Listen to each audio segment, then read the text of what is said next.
Vártok-e már nagyon? Mindenki? Jól van. Nagyon szép helyen vagytok ti itt most ebben a játszóházban. Én is úgy szeretnék itt játszani, de én már oda nem tudnék fölmászni.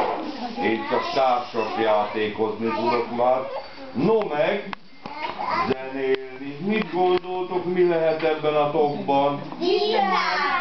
Bizonyám. Elővegyem? Igen! No akkor ide nézzetek.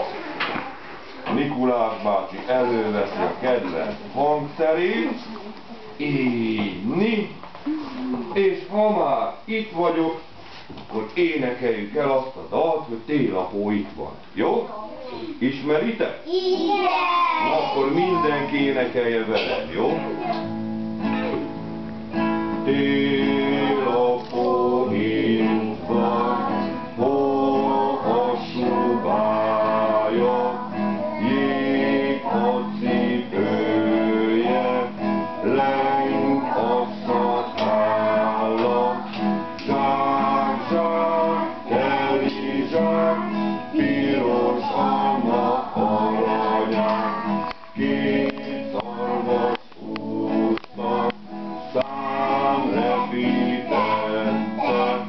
gömbölyű zsákját, százfele vitte, zsák, zsák, teli zsák, piros alma aranyák. Hát ti csodálatosan énekeltetek. Óvodában tanultátok ezeket a dalokat? És tegye föl a kezét, aki szeret óvodába járni. Nem mindenki. És miért nem szeret vajon? Még nem jár? Akkor ez itt a válasz.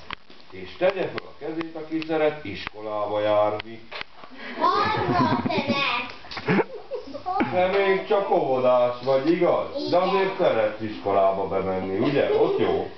Szeretnél már írni, meg olvasni? Igen. Jól van, eljön majd az az idő is.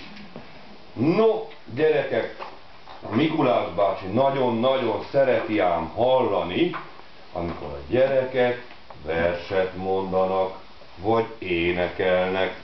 Van-e köztetek olyan bátor vállalkozó, aki énekelne, vagy mondana egy versikét, vagy mondókát a Mikulás bácsinak? Na, gyere gyorsan, Hanna, állj ide mellém, hogy lássanak a többiek, úgyni, és mondd szépen a Mikulás bácsinak.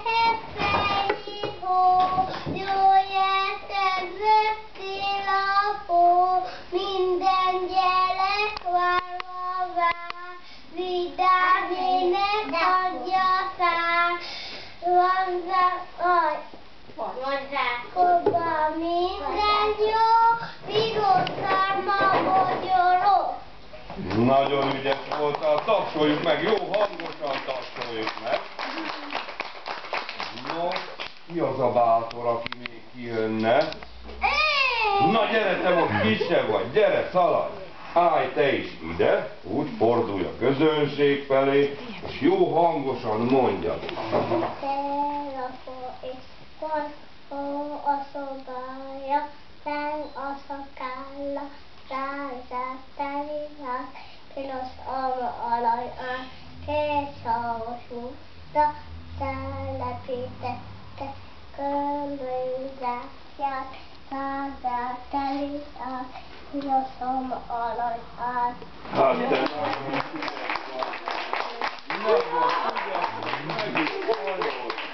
mondtak nekem, nézd csak ide rám, hány éves vagy?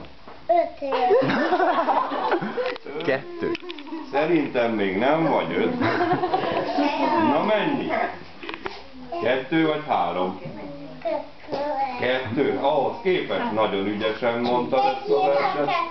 No, ki szeretne még egy kicsit a Mikulás bácsinak szerepelni? Gyere! Szaladj gyorsan, állj ide mellém, fordulj oda a közönség felé, halljuk. Így kopogok, kopog, meg éjketek, télapó kapok. Jaj, de szép mondóka volt. És ez pont rólam szólt, igaz? Mert itt kopogtam az ajtón, megérkeztem, csak már hopp nem volt, mert már Mikulás bácsi nem ugrándozik, csak jön szépen lassan. Na van-e még egy jelentkező? Egy ügyes, bátor jelentkező?